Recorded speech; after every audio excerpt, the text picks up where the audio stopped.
firstly, hey up. Oh, I've been wanting to say that for so many years. My dad was a northerner and I'm from Portsmouth. Not only have I travelled all the way from Portsmouth, the night before I actually travelled back from holiday with two very feral children, with a nearly 5-hour delay, which meant I literally drove from Gatwick back to here, which my daughter screamed for 4 hours on a plane, and then did a 7-hour drive up here to find my laptop wasn't working, and I hadn't finished my slides. So they were finished about 20 minutes ago, Rosie? Yeah, about that. So, my pictures haven't come up. Oh, I know why. It's my phone. 2 seconds, I'll be back. Right, there's a picture of me, but you'll know what I look like now. Don't walk. So who am I and why am I talking to you? My name's Holly Foxcroft. Some of you may know me because I post a lot on LinkedIn. And also I'm a friend to so many people in cyber. I stand for a lot of people who suffer through inequality, through being ostracised. I myself am autistic and I have ADHD. I have devoted my entire career to supporting neuro-inclusion and understanding the role of neurodiversity and how it affects cybersecurity, how it affects our communities, our behaviours online, and supporting more people with the skills in cyber that aren't quite in cyber or getting paid for it through, let's just say, meaningful avenues. Hopefully the next pictures are going to come up. They're not. So, first of all, let's just talk about what neurodiversity is. Some of us know the words, some of us think we know the words. So I'm going to start off just at a very base layer of explaining. Neurodiversity is the concept that we all, as humans, think, learn, process information and our environments differently. That difference is a form of natural human variation, like we all have different hair colour, some we were born with, some we modified. We have different eye colour, we have different skin colour, and our brain neurotypes are different. But also they can be different throughout our lives and throughout how our environment or health impacts us.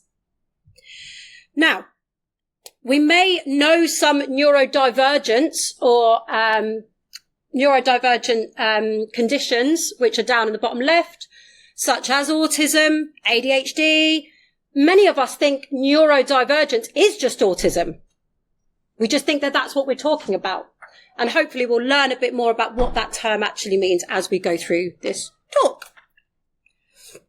So here's some quite shocking statistics. All of these are taken within the last 2 years. I'm really excited for this year's statistics because I cannot wait to see how much they skyrocket. This is to really show you how shocking neurodiversity or neurodivergence in particular is still very much not being spoken about and supported enough. And this isn't just within cyber, this is from talking about children right through to adulthood. If we just look at that first one, by the age 10, children who have ADHD, characteristics of ADHD can be impulsivity. Impulsivity doesn't always mean that, yeah, I'm playing with a peg and I'll always be fiddling with something. Has anyone seen these pockets? We've got a little fiddle thing inside. Did you do this just for me? Amazing. But particularly with women, it's actually all in our head. It's like we've got 27,001 browsers open. One of them's playing music, but you don't know which one. But outside, you're calm. So when you quickly change topics of conversation, just stop talking. Or if a child is just moving about, just sit still. A child with ADHD will receive 20,000 more negative messages growing up. And if we look at how that will affect a young person's brain through development, it's going to have an effect long-term on their mental health. 15 to 20% of individuals are diagnosed with neurodivergent condition, or neurodivergence, as I like to say. But I am aware there are going to be lots of language barriers here, but the term we just say is neurodivergence. That's going to double. And that also only includes the individuals who have received a diagnosis. And there are many barriers to even getting that, receiving that diagnosis, especially if you're an adult. Only 29% of autistic adults are in paid employment, which can be full-time or part-time. 6 million people in the UK are thought to have dyslexia. And the one that really upsets me the most is that still 65% of employees feared discrimination from management in employment as a result of them being neurodivergent or disclosing their neurodivergence. Oh, gone too far. So, how many of us, just a show of hand, know someone, is someone, or is close to someone who is neurodivergent? Oh, we're all a little bit spicy in here. I love it. Okay, how many of those is a child? Majority. And that's because more children are getting diagnosed. Why? Because we know more about it. We know more. Actually, it was up until the 1990s that the autism criteria was based on young boys. So sorry, ladies, you wouldn't have received that. Also, until the early 2000s, you couldn't receive an ADHD diagnosis if you were an adult. It was only thought to affect children. So these statistics are actually taken from the NHS, and there is a 787% rise in the number of diagnoses between 1998 and 2018. Oh, I'm not very good at this. Where did it all come from? It's always been there. Sorry to shock you all. We've always had it. And I love this. This is actually quite known in the autist community. Mount Everest wasn't discovered until 1856. It was there the whole time. It's how we have looked for autism. It's how we have looked and understood, but also accepted the characteristics of how people present themselves, of how people learn, of how people think. So before, the way that we treated neurodivergence was actually through punishment, shame, ostracising, the different people over there. I would definitely have been burned at the stake, probably in multiple lives. But that difference, that showing that that person isn't quite like us, that goes apart from as humans, like we're really feeble. We don't run very fast. We don't have razor sharp teeth. We don't have really big, thick skin. So we do what the penguins do, and we do safety in numbers. And if someone's a little bit different, or if someone says that difference is not welcomed or accepted, and what we've seen with how we've, kind of gelled together, particularly in the Western world, is through, I can never say these words, colonialism and capitalism. Capitalism is that you have to be able to contribute to what we're building as a society. And if you can't do that in the way that we need, you're not fit for this society. So, neurodivergence or differences were punished. Another example of this is labelling. I've got my label. But here we have a young child stood on a stool in a stress position, which will be physically stressful on their body. And they're wearing that really fancy cone on their head, which is called the dunce cap. Fun fact, actually, that's called a thinking cap, and it was actually designed to help you process your thoughts. But they use it to make you look stupid and say that you are not learning properly, or the class clown. There's lots of different ways that we can say that we understand what this looks like. And it would be that you're labelling that person. You're labelling that person as different, as stupid, as not how we are assessing for people to be worthy. When my son, who should be with us today, but again, he's sleeping probably quite soundly, which I wish sometimes I was doing. When he was going through his diagnosis, I had this phrase said to me so many times. You don't want to label him. You don't want to label him. Yeah, I do. Because this is a label. This is my label. There's probably a few more to add to that. A label is just something that gives us specific instructions. It gives us a specific set of help, guidance that helps us get the best out of something, like our clothes label that we have. And I say this because I don't even know how to use a clothes label. I don't understand what any of those things mean. Everything just goes in the washing machine at either 20, 30 or 40, depending on how dirty it is. And I hope for the best. However, it's only for labeling people as different that we see it as bad, almost criminogenic and deviant.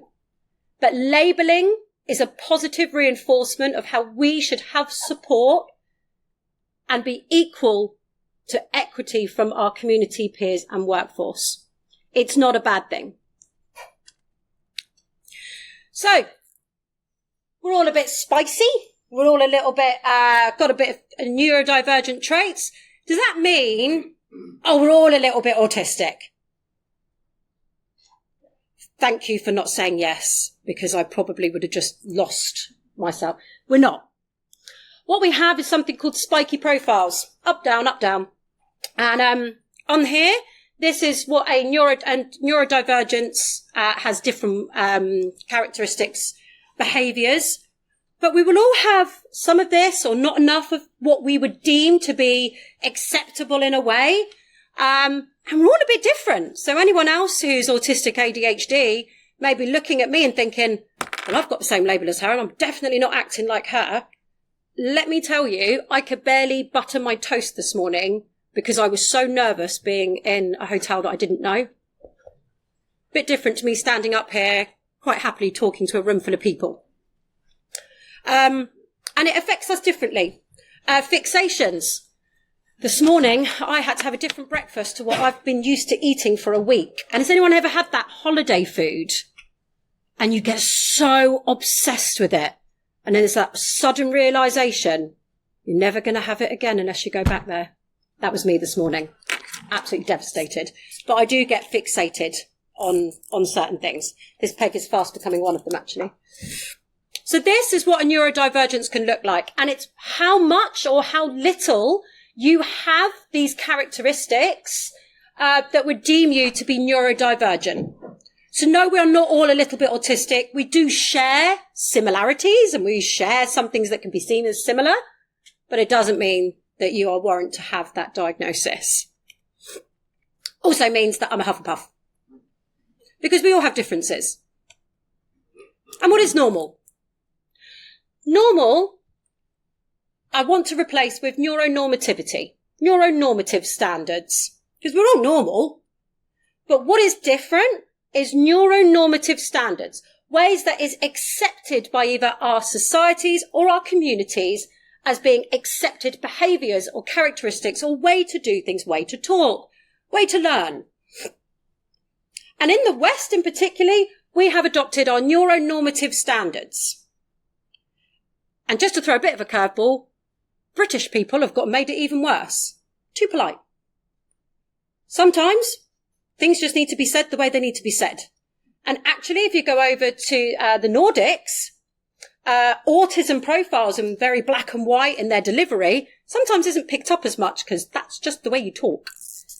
For example, if you ask me any question, regardless if it's rhetoric, you will always get an answer. I personally don't understand. I also really struggle with humour. Some jokes just completely go over the top of me because I just answer jokes. If you say like a one-liner, for me, I still don't pick up on them as much. But again, neuronormative standards. And they're societally set. They are societally set, but also they're culturally set. What your employer wants, how you fit in culturally there. And those neuronormative standards can define whether you fit into a place. And unfortunately, many places follow. Try not to swear. Am I allowed to swear? Oh, thank God for that. I'm a swearer, sorry. They're bullshit. They're bullshit in that they follow hierarchy. And I'm going to throw a few outsider thoughts in as I go through this, because I want to stand here and say we should all love and accept people and everybody should be, but that's not the reality. Actually, you are in charge of your own neuronormative expectations and what you should accept, what you are in charge of. You are in charge of your own psychological safety. You are in charge of your own environment. What's normal for you? If you are feeling ostracized, find a way to make yourself feel safe. But it is down to our employer as well in supporting people that are being bullied, ostracized, or mismanaged. Because sometimes being neurodivergent means you're only ever accepted if you are the superhero. And where has this come from? Media representation. Has anyone met or seen or heard of this chap? For those who don't, this chap is autistic and non-verbal, meaning he doesn't communicate with his voice. And I want to say that's London or New York. It is New York. So he flew up in a helicopter. They drove him round. They then put him in a room with a massive long bit of paper like this, and he drew it to scale. I could just about draw a fox. So fair play. But we accept that. He's a superhero. He's amazing. He's fantastic. Look what he can do. Other representations of neurodivergence. And this one I am using autism as an example. And this I've had to change because it's generational. I said Rain Man to a few people. No one knew who I was talking about. When I was talking to a load of university students, they were like, don't know who that is. So to support everyone, here are some fantastic examples of how we've seen and accepted neurodivergence. But I want to pay a bit of attention to the last one. Because what we have seen recently in media representation is that if you want to be a hacker, right, first one, got to be white.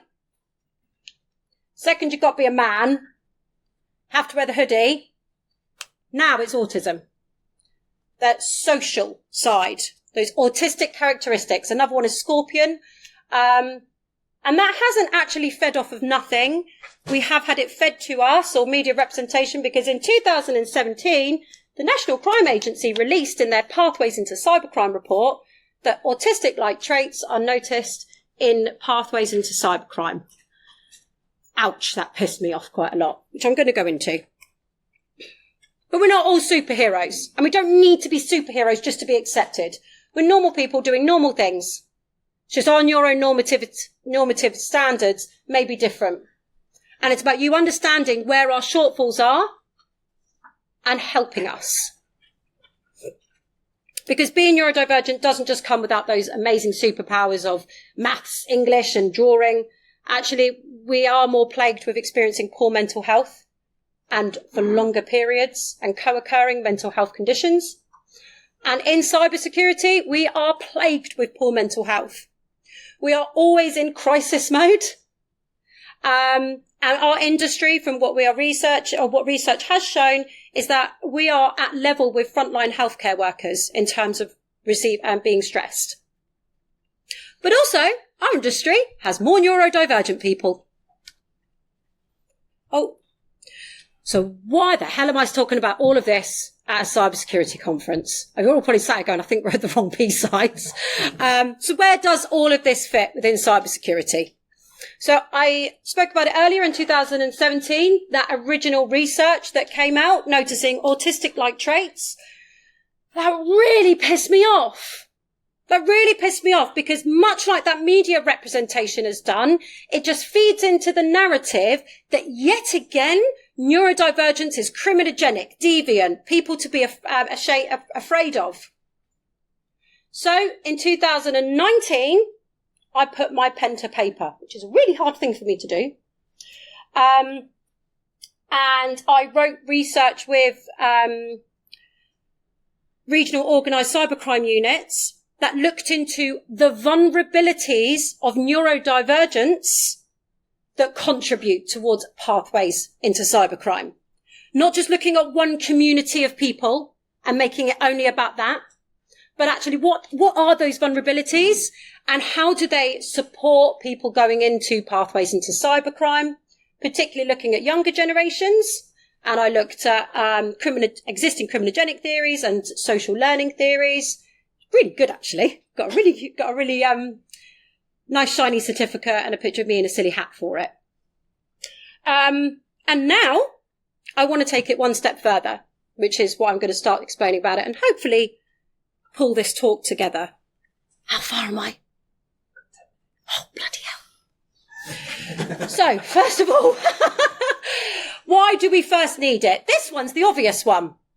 Because cybersecurity is diverse and we need diversity. And also, they weren't actually lying when they found out that there was a lot of neurodivergence in cybercrime. So if the adversaries are thinking a bit differently, we're going to need some people that also think a bit differently on the other side of the fence to support us. But one of the biggest barriers is helping those people into employment and keeping those people in employment and supporting them. One of the biggest barriers is recruitment. Newsflash. I'm still autistic after you hire me. So stop just focusing on the recruitment side and start looking at the wider, full employee life cycle. We are amazing problem solvers. Why? We think differently. A dyslexic person actually thinks in 3D. If any of you have got a really nice house and you're making it even nicer, look for an architect with dyslexia. The way that they can see things in their mind is different. It is innovative. And the way that people can assess problems. I'm really rushing through these now because I've only got 10 minutes. When I say enhanced focus and dedication, and I speak to a lot of people in cybersecurity in this room, how many of you have had a problem and not slept, drank, ate, probably taken your eyes away from something until that problem is fixed? Oh, look at that. That still goes for when you're in that workplace. Employers, I'm looking at you to support those people that may need help in reminding to go to the toilet. That's me.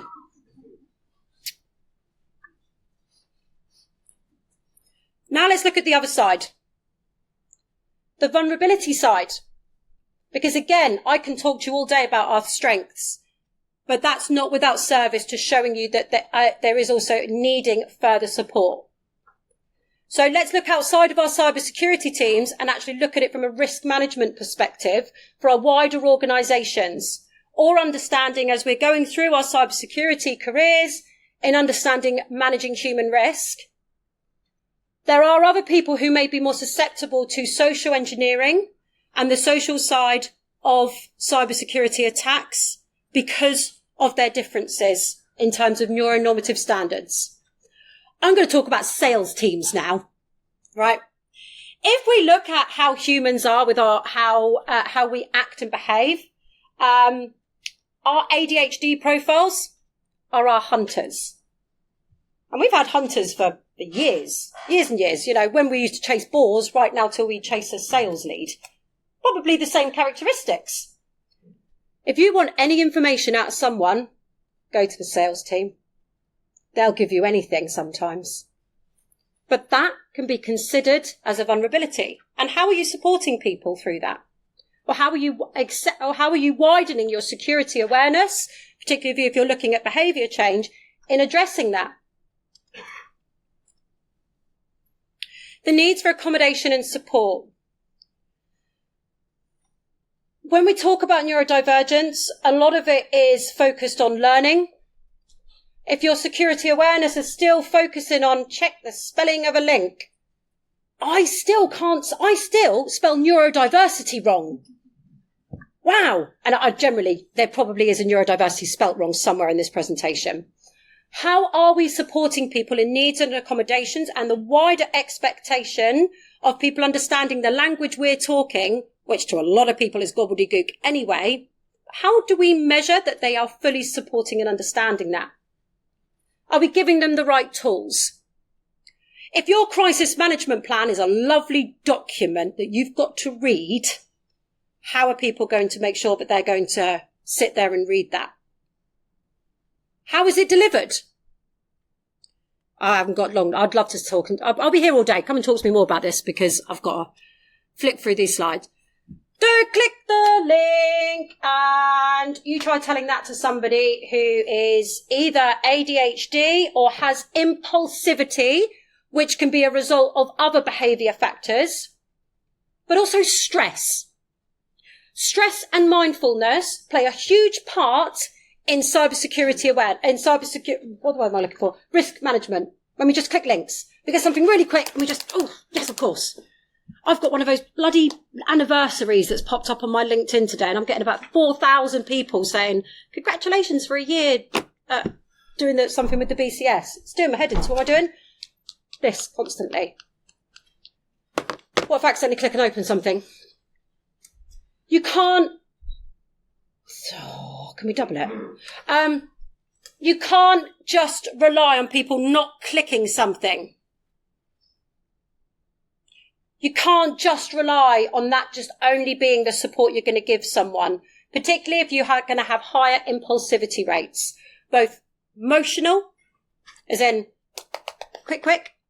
And why does this matter so much? Because we love it. We love a notification now. Generation Alpha, who's my children, if they get a piece of information, conflicting information, one from a parent, one from a device like Alexa or Google, information retrieved from the internet, they're going to believe the internet, Alexa or Echo more than the parent or teacher. Our dopamine harvesting actually is coming from the over notification hits. It's not something that's going to harm us. We don't go and see a stinging nettle and think, oh, I'm going to squeeze it. That's actually not true. Has anyone ever walked across a bridge and thought, I just wonder what it would feel like if I jumped off right now? Impulsivity. Let's go back one slide. Impulsive thoughts. Intrusive thoughts. But dopamine hits, and we are a society now that is also plagued with technology addiction.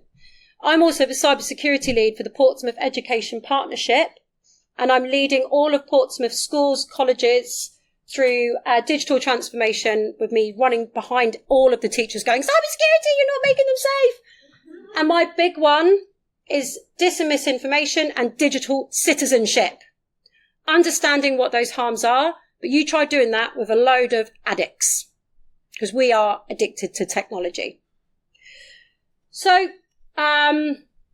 here are some of the, I've just listed 3 here, but again, come and find me and pick my brain because I love a chat about how this can actually affect your cybersecurity posture. Now, here's a real big elephant in the room. Not every neurodivergent person's a good person. Sometimes we can be arseholes. I said it. Just because a person has a label of autism or ADHD doesn't mean that they are excluded from not being a bit of a twat. I can be that twat sometimes.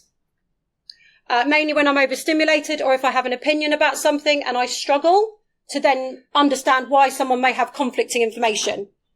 Now imagine being a manager. Imagine being my manager, because I am horrific to manage. I never do paperwork. It's always late. And I run over. Sorry, this is going to run over. Just by a couple of minutes. Now, that's not fair on your neurodivergent individual for not being managed. But who's training the manager?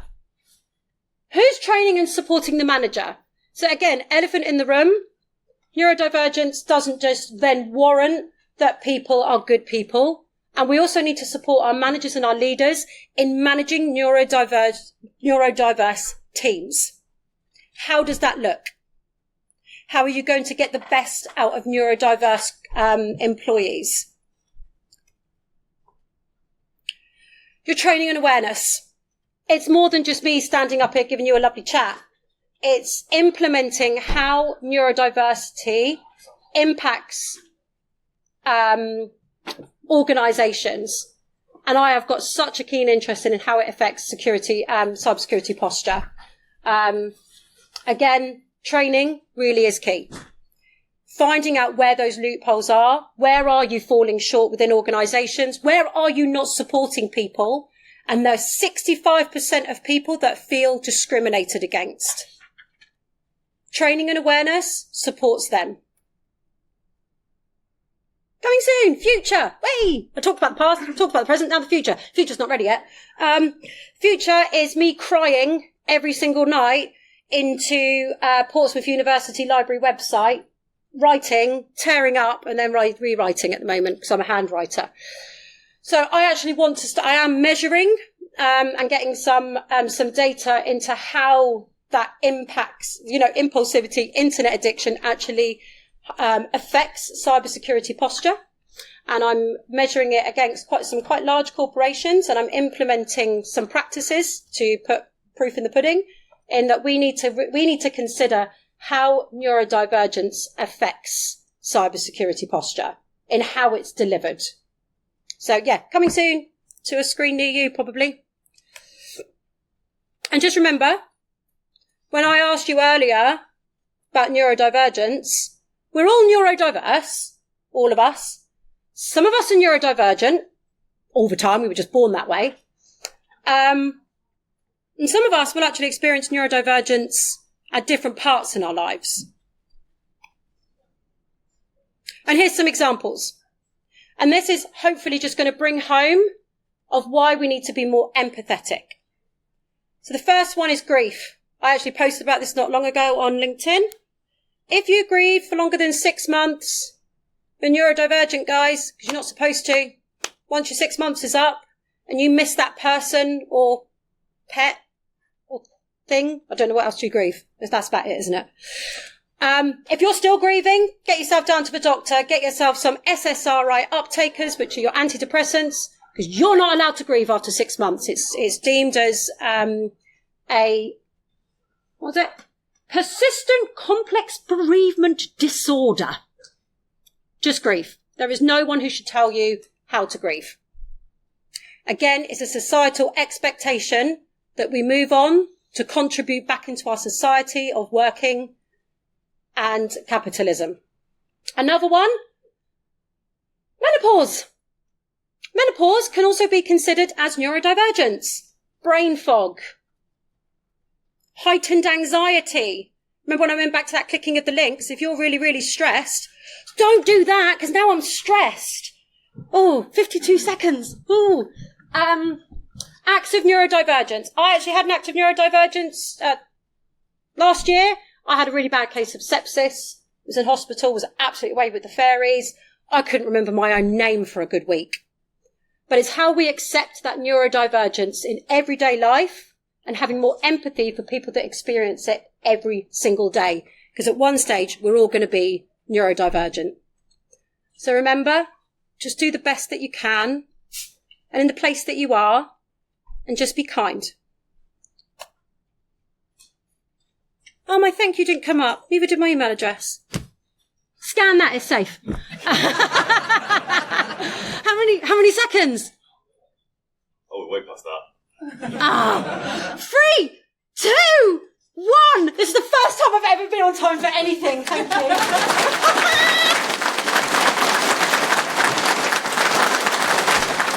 Oh, can I say one more thing? One last thing, I'm not really on time. I forgot. If anyone is neurodivergent and they want to disclose, if they've recently received that diagnosis and they just don't know what to do, talk to me, because I have pre-written letters, emails in it, and a passport which will help you articulate the support you need. I offer free coaching calls to people who want that support but just don't know how to ask for it. So contact me, either if you don't feel comfortable today, you can't do it on my email address because it's not there, but you can scan that or just search me on LinkedIn.